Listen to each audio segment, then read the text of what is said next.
walk into a Target, you'd be like, I'm keying this motherfucker's car.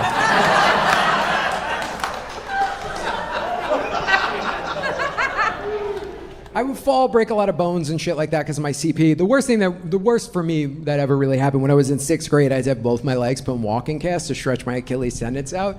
And to cheer me up, my parents said we were going to take a trip. Now, in your logical 12-year-old kid brain, when you hear trip, where do you think we're going? Exactly, the Hooters on Staten Island. I don't know, you guys all did that at once. That was fucking impressive. And here's the thing, I'm 38 years old. I still wonder to this day sometimes who pitched that idea, my mom or my dad. Because think about that. Well, I was in that doctor's office, having my little fat kid legs taped up to look like giant cannolis. One of them had to be out in that waiting room like, hey, wouldn't it be funny we take the boys, see some boobies?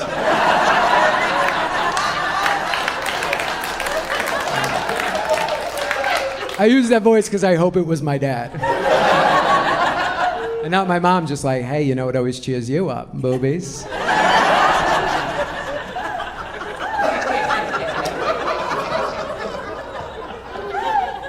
And as soon as we walked through the door of this Hooters, my parents lied to these waitresses and told them it's my birthday. Do you guys know what they do at Hooters when it's your birthday?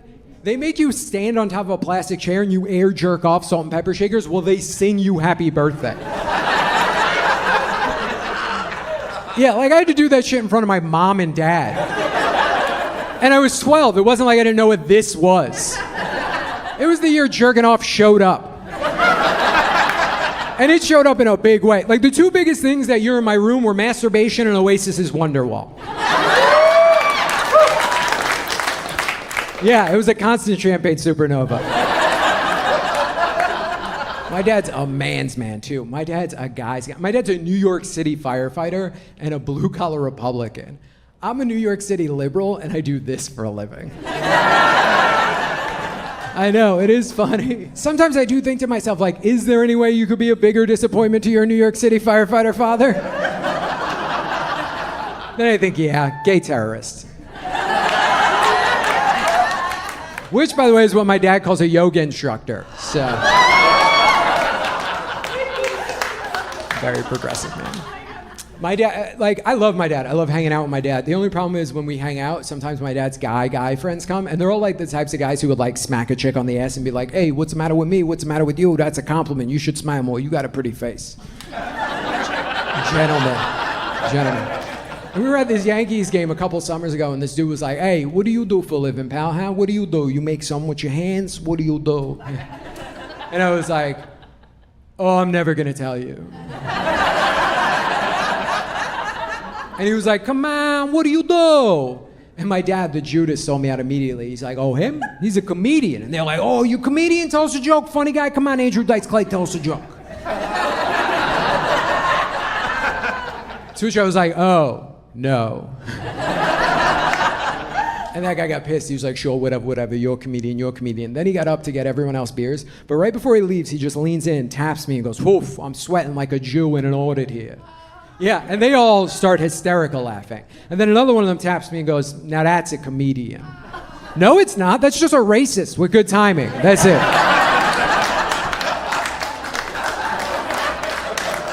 Have you ever seen one of those dudes who works out but does no cardio, so he just looks like someone ripped the arms off a He-Man and put him on a Mr. Potato Head? That was that dude, mustache and all. And he kept bragging. He kept bragging the whole game about how he got laid the night before, and he was like, last night, I totally did it with this chick, and then she left stuff in my apartment so she could come back so we could do it again. And I was like, are you sure it wasn't because she was like, oh, I gotta get the fuck out of here. The fucked up part is, though, is guys like that guy and guys like my dad make the best dads. Mostly because of the fact that their kids fear them. Like, that's not gonna be the case for my generation. Like, none of our kids are gonna fear us. Mostly because of the fact that none of us are going to work the kinds of jobs you come home and beat your kids from. Like, nobody comes home from a hard day of graphic designing and beats their kid.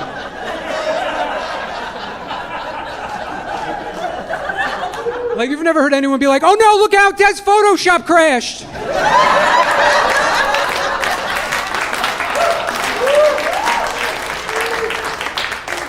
My dad's idiot friend, too, is one of those dudes who rocks a pop collar. You ever see one of those gentlemen? Oof. Yeah, by the way, if you don't know what the pop collar means, basically what the pop collar means is that guy is 2 Bud Light Limes away from telling you what he really thinks about Puerto Ricans. He's racist. That's not a pop collar as much as it is a reverse Ku Klux Clan hoodie. And for some reason, it's salmon. And this dude was like, dude, let me give you a little bit of advice. And I was like, oh, I totally want advice from a man who's dressed like a dog that just got back from the vet. What's up? And he was like, when you date a chick, you gotta date a chick who loves sports. A chick who loves sports. And his whole logic was, it's like being with one of the guys. It's like being with one of the guys. I don't know, me personally, anytime I'm fucking anybody, I want it to be like none of the guys.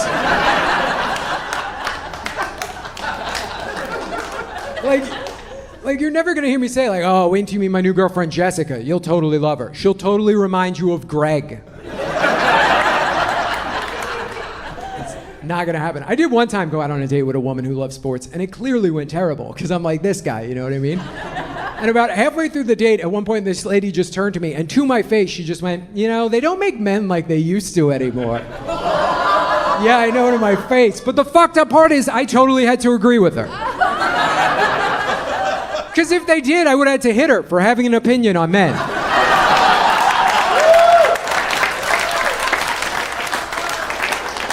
To be very clear, that is a joke about how I don't hit women. So Chicago, that's a pretty cool city, huh?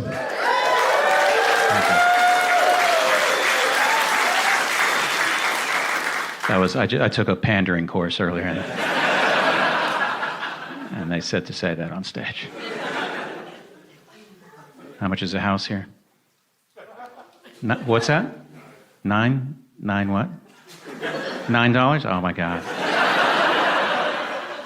Note to self, talk to someone else. Apartment just sold in New York City, bought by a hedge fund manager, $238 million. 24,000 square feet.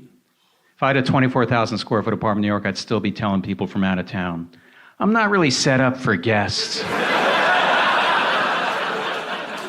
Yeah, it's just a 1-bedroom apartment with 53 home offices. Yeah, you're welcome to crash, but you'd be sleeping with your head on a fax machine. Yeah, the upkeep must be ridiculous on that place. You'd be at home, honey, want to go to the movies today? I'd love to, but we really need to go to Bed Bath & Beyond to buy 35,000 Swiffer sheets. I can't even imagine a 24,000 square foot apartment. My apartment is 800 square feet, and I'm a celebrity. Do I have to become a hedge fund manager to get a bigger place? Or worse than that, find out what a hedge fund manager is? Again? Tried like 500 times. People start explaining to me, you know, it's not gonna happen. I'll try again in 6 weeks.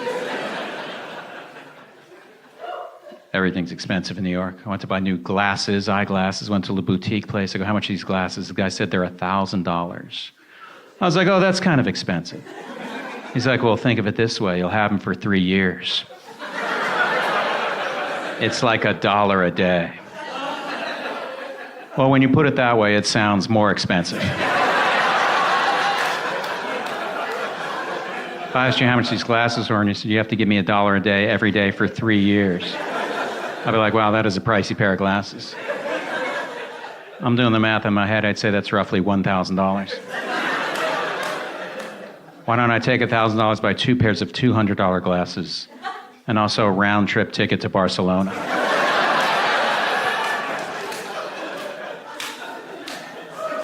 No, I'm glad we're traveling again. A few years ago, I went to Bangkok. Almost didn't go. Saw a video on YouTube called The Scams of Bangkok. This dude was a little paranoid. He's like, if you go to a museum and you see someone smiling, total scam.